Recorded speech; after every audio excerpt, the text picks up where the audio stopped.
the topic is common microorganisms causing fever with rash. Okay, now today the main difference of the topic is that here we are going to learn the details of the microorganisms which are causing fever with rash. Okay, so in all the diseases which we are going to study today, they are also causing a rash along with other symptoms. Okay, now the objectives are that mostly today the diseases which we will learn are basically viral diseases. So we will list the important common viruses that are causing fever with rash, and then how their pathogenesis causing this clinical manifestation and their relevant lab diagnostic methods. Okay, now first of all, what are the three most common viral pathogens which are included in this lecture are the varicella, and then measles and the rubella. Okay, what is the varicella zoster virus? This is, you all have heard this name, varicella zoster, and most I don't know, but mostly people have either encountered this in their family members. Someone has already had this viral infection, in which there are two forms of diseases they occur. First is the primary disease, which is the chickenpox, and then the recurrent form, which is known as a zoster or shingles. Okay, so this varicella zoster virus that belongs to the herpes virus family, and the structurally and morphologically it is similar to other herpes, but antigenically it is different. Okay, therefore the vaccine and it has a single serotype, and the vaccine is available, and that has reduced its incidence. And the important thing is that same virus causes both the diseases, varicella and zoster, and the natural host here is human. Okay, this the most important thing here to know that it is highly contagious disease of childhood. Mainly it is seen in childhood, but the adult, they also have this infection. Some mostly on those adults, they usually suffer which not have this disease in their childhood. And the highest prevalence of age of childhood is 4 to 10 years. And it is very common worldwide. And 90% of the people, as a report that has been searched out in the US, that people by the age of the 10 years usually have antibodies. That means they, by 90% of the people by the age of 10 years, they have either suffered from this disease. But due to the use of the vaccine, now this incidence has been reduced markedly. Okay, now what is its transmission? Transmission of this disease is by two methods, that is either through the respiratory droplets inhalation or by direct contact with lesion. This usually the person who's got infected, when it comes in contact with any other person, and this is the most common route of transmission. And the important thing is that it is so highly contagious disease that if anyone report about varicella or zoster in a hospital, then it is considered a major infection control program.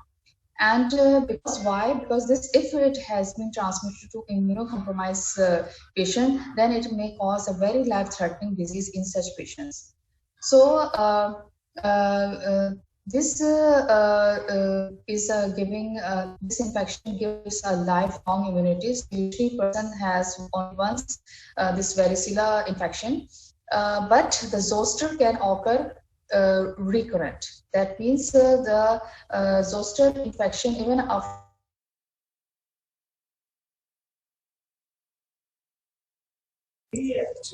Ma'am kindly अपना mic on कीजिए दोबारा.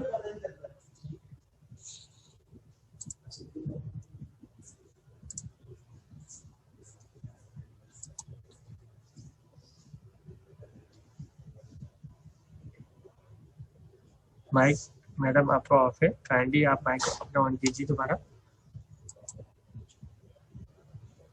अब हुआ? Yes, ma'am. अब हो गया on हुआ? Yes, madam.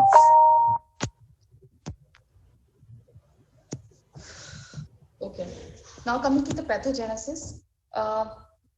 After being transmitted, this infection, this varicella zoster virus, it infects the mucosa of the upper respiratory tract, and then it spreads by blood to the skin, where it causes a formation of the rash. And this virus basically it infects the sensory neuron, and it is carried by retrograde axonal flow into the cells of the dorsal root ganglia, where the basically virus remain in a latent stage. What happens in the latently infected cells of this varicella zoster virus? DNA is located in the nucleus and not integrated into cellular DNA. Later in the life, frequently at times, the reduced cell immunity, the virus is activated and causes vesicular skin lesions and nerve pain of zoster. Now coming to the clinical manifestation of this varicella zoster, the incubation period is 14 to 21 days, and usually a person experiences prodromal symptoms of fever and malaise. And along with some, in severe cases, the person may also have lymphadenopathy. And then there is a generalized eruption of the vesicles on the skin and mucous membrane. This disease is usually found very severe in adults and immunocompromised people. Now coming to the rash, if we see in detail, the rash is of papulovesicular type, and that appears in crop form on trunk. That is, it spreads in a very large amount on the trunk, and then come to spread to the head and extensor surface. Okay. Another very important thing is that the rash evolve. That is, it changes from macule to papule, then vesicle, and then a crust is formed. That is the final stage, which is the last stage of the rash. And in this type of the rash, the itching is very prominent. And especially when the vesicles are present at this stage, the itching is very severe. But it has been also found that the severity of the itching is severe in adults in comparison to children. It is quite mild. Okay. This is a picture of a person suffering with chickenpox rash, chickenpox rash. And here you can visualize in the small picture that this stage is a vesicular stage. Vesicular when these are filled with the fluid. Okay. Another picture is also very helpful for you people to understand the distribution of these rash in smallpox and chickenpox. Mostly in the chickenpox, the distribution is very high on the trunk region, then in the extremities. But in the smallpox, it's otherwise totally different. That is, the spread is mostly on the extremities, then on the trunk region. Okay. Now, this is another very good picture in which I have described the changes in which this rash changes from macule to papule, then vesicle, and finally the crust is formed. So these are the 4 stage changes that happens in a case of a rash of a chickenpox. Now, coming to the zoster, which is a recurrent form of infection in this viral disease. And here the vesicles are quite painful, and they are usually present along the course of the sensory nerve of head and trunk. And usually the pain lasts for weeks, and it causes a debilitating kind of disease, that is post-zoster neuralgia. This is basically what happens. The person usually experiences severe headache and pain in the course of the sensory nerve of head and neck. And it is in immunocompromised patients quite life-threatening and may cause infections like pneumonia. Now coming to the infection control. Before 2001, the cases are quite high of this varicella zoster, but now because of the widespread use of the vaccine, it has been reduced a lot. And as I have already told you, that appearance of the virus is a major infection control problem, and it is very important. If you see any case or if you hear of any case of it, it has to be reported to the Department of Infection Control. Now, coming to the complication. The complication is quite severe in adults and immunocompromised patients, and usually that include pneumonia and colitis and Ray's syndrome. This is syndrome is seen especially in children when they have been given aspirin, and usually they report liver degeneration and encephalopathy. Now coming to the lab diagnosis, usually this disease is diagnosed clinically by looking at the type of the rash. People are quite aware of the appearance of the rash, and they usually diagnose it by looking at this rash. Then, but we have to make a diagnosis. So presumptive diagnosis can be made by a Tay-Sachs smear, in which we are taking a little sample of the white vesicles, and then we can see it under the microscope, and it shows multinucleated giant cells. Another definite diagnosis methods include to isolate the virus in cell culture, and as well as looking for the antibodies in the antiserum. Treatment, yes, so far no antiviral therapy is present for this infection. However, we can use acyclovir, which can reduce the duration and severity of the symptoms. And usually both the immunocompetent and immunocompromised are treated with acyclovir. And but there are certain cases when the person does not respond to acyclovir, then we can use Pascarnet. And then for the people with the zoster infection, we can use the two drugs, famciclovir and valacyclovir. And these two drugs, they accelerate the healing of the lesion, but none can cure the latent state in which this virus become dormant and they reactivate whenever there is immunosuppression.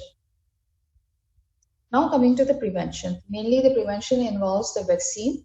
And two vaccines are present, one for varicella, which is known as Varivax, and other is zoster infection, that is Zostavax. And both contains live attenuated varicella zoster virus. Zostavax Varivax is usually recommended in 1 to 12 years of age. Rather, the Zostavax is recommended in more than 60 years, that prevents symptoms zoster, but does not eradicate the latent state, as the treatment also does not eradicate the latent state. And moreover, this varicella zoster immunoglobulin is also very helpful, and it can be given to the prophylaxis whenever there is an outbreak or in a hospital. All the suspicious patients can be given this immunoglobulin, and they are very helpful. Okay, whereas this vaccine should not be given to the pregnant women and immunocompromised people because it has a live attenuated virus in the vaccine. Now coming to the second disease, that is measles.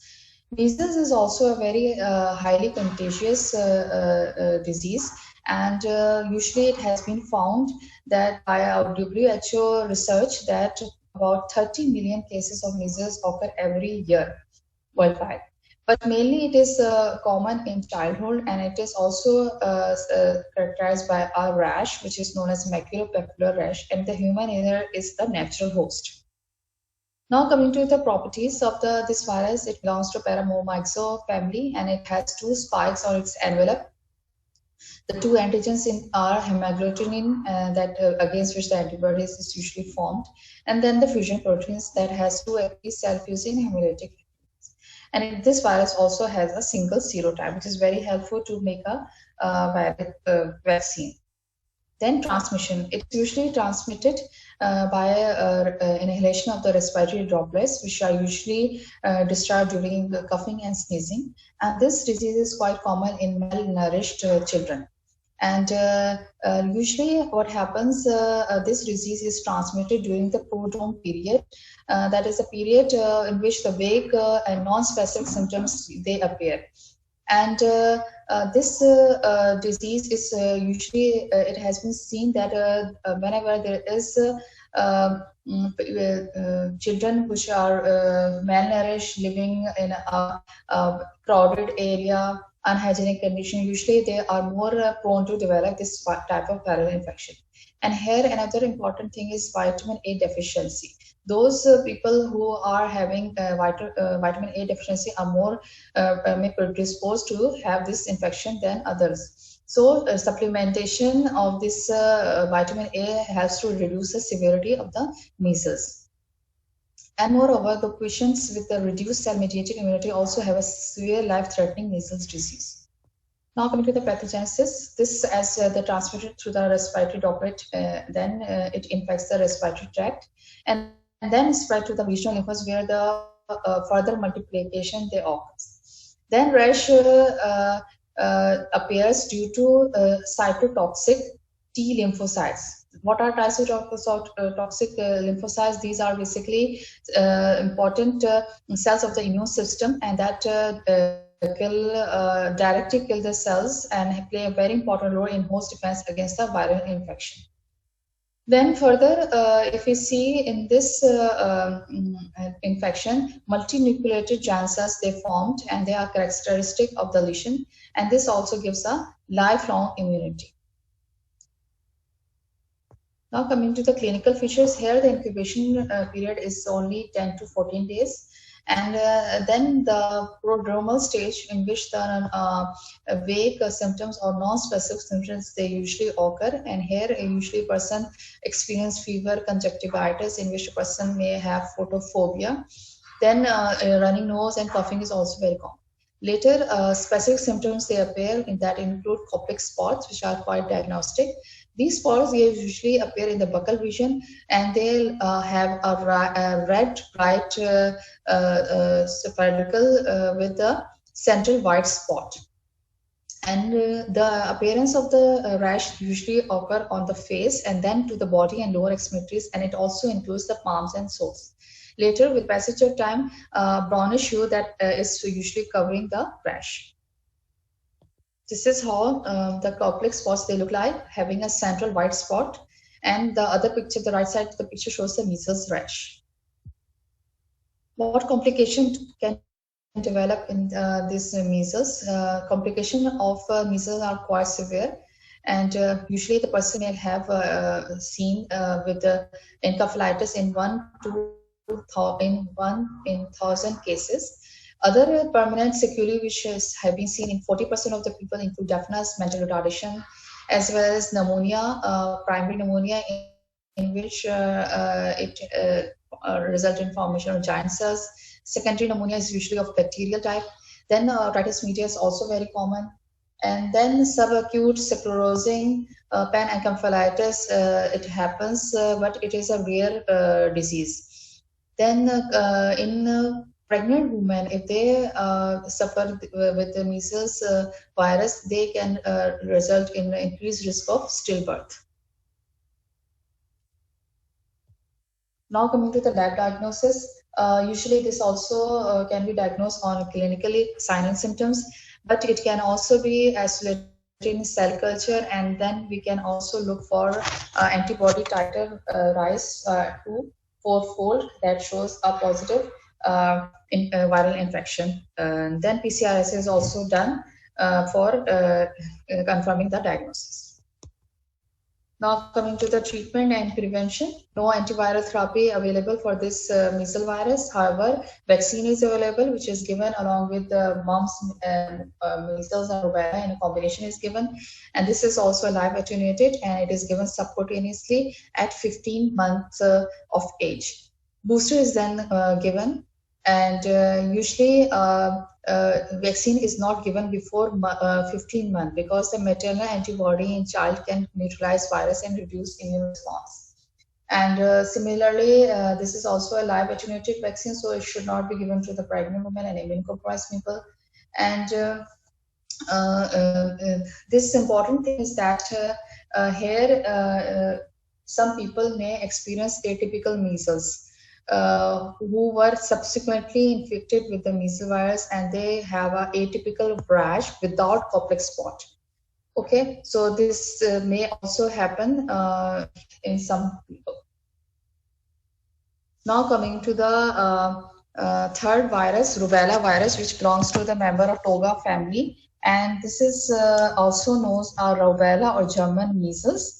And this is also said a 3-day measles. Why 3-day measles? Because usually the sign and symptoms of this viral infection usually lasts for 3 days, and especially the rash only lasts for 3 days. It is also causes congenital rubella syndrome because in this type of the infection, the fetus, if the woman get infected during pregnancy, usually in the first trimester, it may lead to congenital abnormalities in the fetus. The epidemic of the rubella usually occur every 6 to 9 years, and it is considered to have an infection worldwide. Now, transmission and pathogenesis. Usually, the transmission takes place by inhalation of the respiratory droplet, but another very important and common route is transplacental route. Neonatal, childhood, and adult infections, they usually occur through the mucosa of the upper respiratory tract. Then later, what happens after being transmitted into the respiratory tract, its replications take place in the mucosa, and then it goes into the cervical lymph nodes, where further it spreads through blood to the internal organs and the skin. It also gives a lifelong immunity. Now coming to the clinical features, the infections in some cases can be subclinical in about 20 to 50% of the cases. Here, the incubation period of this infection is 14 to 21 days. Prodrome period, as I told you, is the period in which the prodrome period is the period in which the vague and non-specific symptoms they occur. Then, as I told you, this also have a rash. The type of the rash is morbidly formed rash, which usually start from face and then extends to the trunk and extremities. Another very important specific feature of this viral infection that it has a posterior auricular lymphadenopathy. Okay, and the polyarthritis, another very important symptom which is commonly seen in women, and that is because of the formation of the antigen antibody reactions. Further, here I would like to add that rubella clinical manifestations are quite milder and shorter than measles. Okay, so the more debilitating infection is measles than the this rubella infection. This is how the rubella rash appears. Okay. Now coming to the congenital rubella syndrome, as I've told you that if rubella infection occurs in pregnancy, especially if in the first trimester, the damage is greater in 85% of cases. If it affects in second trimester, the defects are detectable in only 60% of cases. But after 20 weeks of gestation, the fetal defects are uncommon. Basically, the rubella is considered teratogen. And what happens in this maternal viremia due to rubella infection during pregnancy, it infects the placenta and the fetus. And it has been seen increased rate of abnormalities during early weeks of the pregnancy. And that is because of the very sensitive organ development. Rubella infection in non-immune women during pregnancy during first trimester causes significant congenital malformations. Now, what malformations can occur? That include mainly heart, where it causes painted ductus arteriosus. In eyes, it causes cataract, and brain, it may cause deafness and mental retardation. And in some cases, it may cause fetal death or spontaneous abortion as well. And children infected in vitro, usually they excrete rubella virus for months after birth, which is considered a public health hazard. And that is why, because it can transmit to the other pregnant women in the same ward. And these congenital infected infants also have significant IgM antibodies and persistent IgG antibodies long after the maternal antibody has disappeared. This is a baby having a cataract at birth because of the infection with rubella virus. Now coming to the lab diagnosis, rubella virus can be grown in the cell culture, but this is not a normal practice. But usually, normally we look for the fourfold rise of antibody titer through ELISA method. PCR assays also can be done. And usually when we are looking at any infection, recent infection, pregnant women, we are looking for the IgM antibodies. Usually 1.8 or greater titer of IgG immunity and consequent fetal protection is definite. Immunocentesis is also done in order to look for any fetal infection in case of the threatened abortion. And rubella, when we are looking for rubella in cell culture, basically we are looking for the cytopathic effect of the virus. So, but this is not done routinely because of the long-term time taken in the development of the growth of the virus in the cell culture. Now treatment, this also have no antibiotic therapy available for rubella infection. Prevention is that the vaccine is, already I told you that it is given along with the mumps and measles virus, MMR, and should not be given before the age of 15 months because of the presence of the maternal antibodies which can recognize this. And pregnant who have been exposed to rubella in first trimester, the serum globulin should be given, but it may fail to prevent the fetal infection and may result in misleading serological findings. This is all. Thank you so much. Any questions regarding the lecture?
Mobile-form rash is a rose red, flat or slightly elevated eruptions, which is usually seen in case of the rubella infection.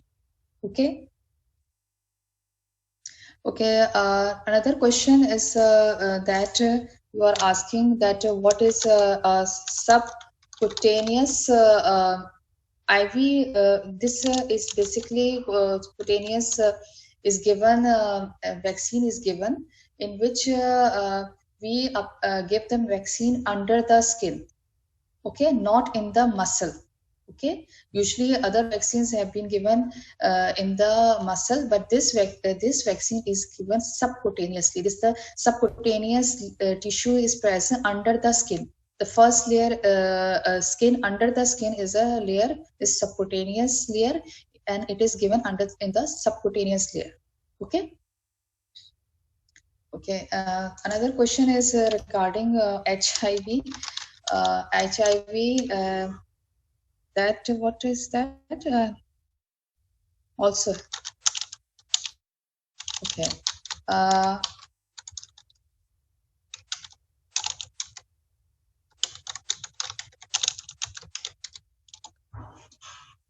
In basically virus, HIV virus, HIV virus rash, the skin is quite irritated. It can be itchy or it can be painful, but people usually do not have that type of the rash as we have seen in case of the measles and varicella zoster. But this is the rash is common, but it's not of that type as we have seen in the measles, rubella, and varicella zoster virus. Any other question?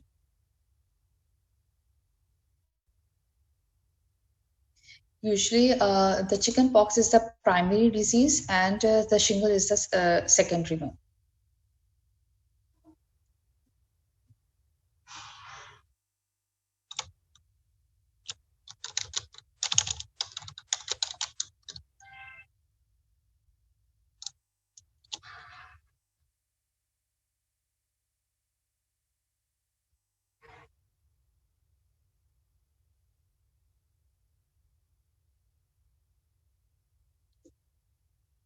Any other question?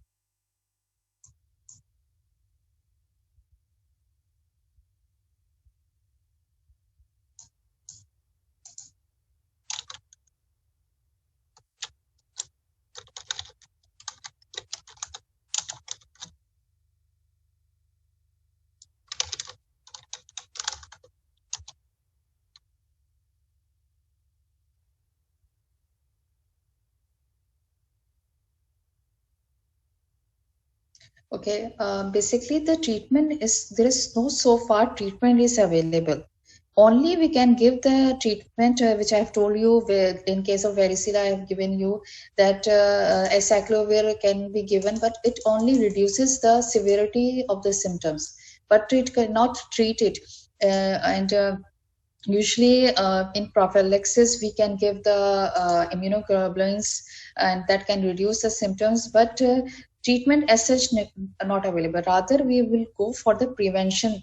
Prevention is just like certain diseases, HIV, prevention is better. So here the vaccine is available for all three of them, so that is better to go for the prevention. And if the symptoms have developed for some reason, the person is not protected, then we can go for the immunoglobulins. And for the decrease the severity of symptoms, the treatment is available, which I have told you. Acyclovir can be given, Fascanet is given in the resistant cases. Okay, the route of transmission is different for different diseases. In case of the this varicella, the vaccine is given subcutaneously to because of the route of transmission is more good subcutaneously.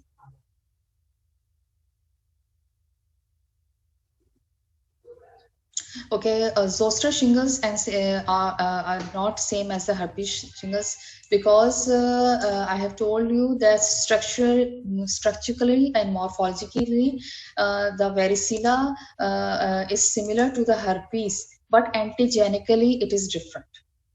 Okay, so it is not probably the same.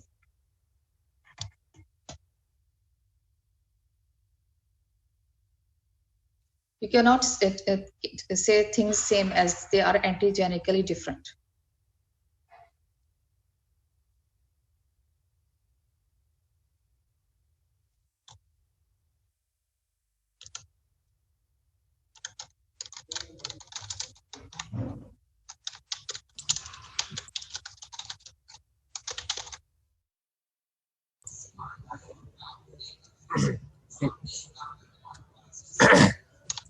Yes ma'am, अस्सलाम वालेकुम। Okay ma'am जी, ma'am lecture end कर दूं? Time काफी over हो गया। Okay जी, मुझे जो है नेक्स्ट सेशन शुरू करना है। ओके मैम, अल्लाह हाफिज़।